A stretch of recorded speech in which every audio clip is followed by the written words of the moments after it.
Antes de tudo, já deixa o seu like e se inscreve no canal. Agora vamos para esse corte, que esse corte está imperdível. Uma matéria do Rodrigo Matos, que foi divulgada recentemente, no dia 14, diz o seguinte: o Conselho do Flamengo tem parecer crítico às contas de 2024 e briga política. As contas elas foram aprovadas, acabaram de ser aprovadas agora. Isso, e aí a questão do estádio tem a ver com isso. As contas que eram feitas e que foram feitas, o gerenciamento dos recursos do Flamengo nos últimos meses da gestão Landim, incluindo a compra do terreno, que levou a uma situação pior do que estava. E a partir desse momento, diminuiu-se, ou melhor, entendeu-se que as questões relacionadas ao estádio talvez demorassem mais do que era previsto. No vídeo de hoje eu vou explicar para vocês por que aquela negligência, a negligência no processo de compra do terreno, que eu apoiei, mas o que aconteceu antes da compra do terreno e nos meses depois, que houve tempo suficiente, não foram realizadas da maneira ideal e que hoje impactam a capacidade da gestão atual de determinar, pelo menos até agora, quando o estádio vai ficar pronto. E o vídeo de hoje é sobre isso. Eu vou explicar detalhadamente essa questão e vou explicar para vocês por que há assim, uma situação complexa, difícil e que provavelmente será muito improvável que se resolva num período curtíssimo de tempo. E eu vou deixar muito claro aqui, sem nenhuma delonga, né? Um ponto criticando a gestão atual, ou pelo menos deixando a possibilidade de ser um erro, e o outro, a gestão passada.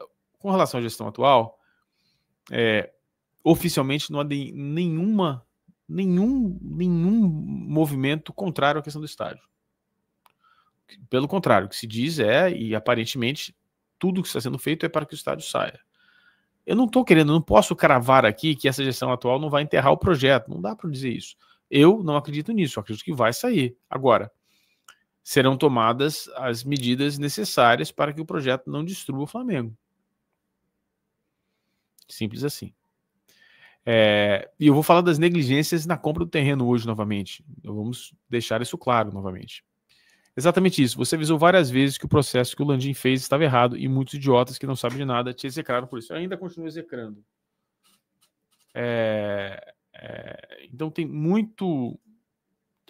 muita coisa errada nesse processo e a gente vai comentar sobre isso.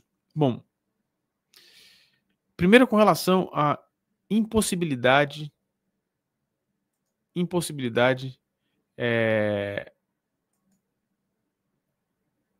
de definição do prazo da entrega do projeto.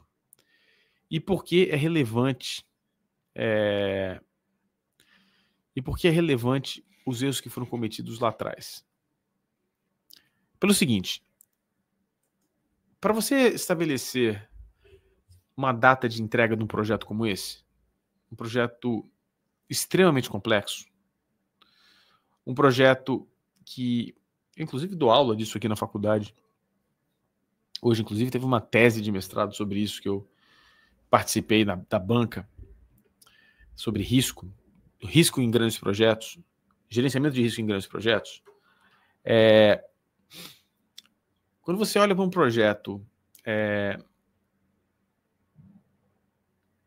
quando você olha para um projeto dessa magnitude, existem os riscos que são mensuráveis e previsíveis. Mas esse projeto é tão grande e tão complexo, que existe uma parte dos riscos que não são mensuráveis. Há uma parte dos riscos que a gente não... Então, o que eu quero dizer com isso? Além dos problemas inerentes conhecidos como contaminação, subsolo, viário, aprovação, corpo de bombeiros, todos esses problemas já são sabidos. A gente já conhece esses problemas. Há um outro problema, um terceiro problema, um problema mais... Alguns problemas que são impossíveis de medir, que são os problemas relacionados a coisas que não se consegue prever. Então vai ter uma porrada de merda nesse projeto. Você vai contratar um melhor gerente de projeto, e agora eu vou falar sobre mim um pouquinho. Durante muitos anos, eu fui conhecido, me chamavam de viabilizador de projetos. Vou dar um exemplo, a Arena do Palmeiras, o Allianz Parque. O Allianz Parque, o Walter Torre, foi ele que costurou esse negócio, com o Beluso também, enfim, tinha uma galera, mas a ideia mesmo era do Walter Torre, da W Torre, né? Faleceu recentemente. Ele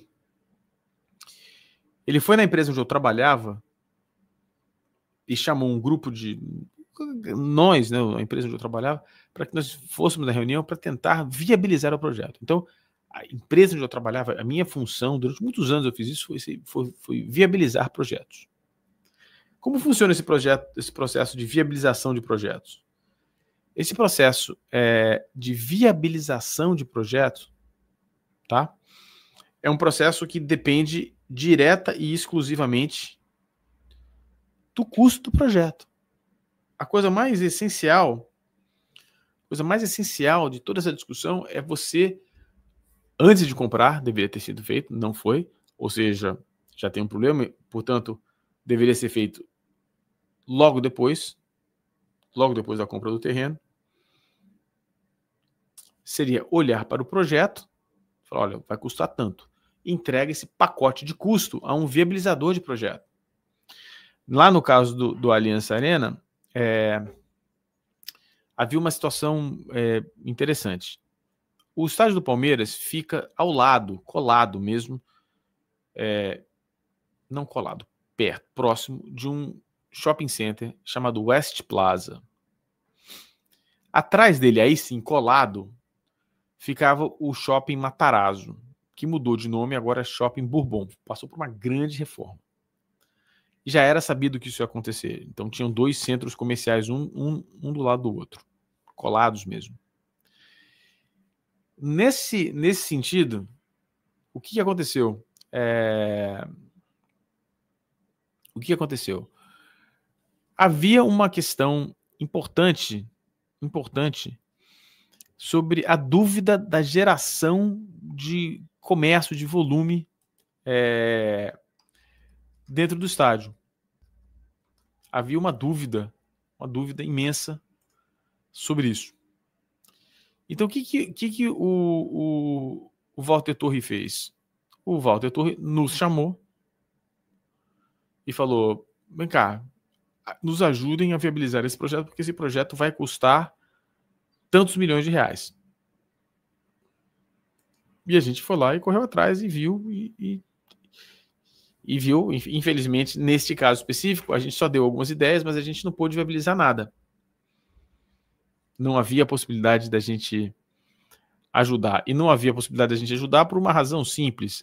Ali, aonde a gente ajudaria, nada poderia ser feito porque era ilegal. Então a gente não conseguiu trazer nenhuma... Mas enfim, o ponto é, sem que houvesse o custo do projeto, não havia possibilidade de viabilizá-lo. E é exatamente isso que fez o presidente, a gestão passada, não o presidente, né? Acho que não seria justo. A gestão passada. E aí, curtiu esse corte? Então deixa o seu like, se inscreve no canal, marca o sininho de notificação para não perder nenhum lance aqui no Mundo na Bola e a gente se vê no próximo corte. Até a próxima.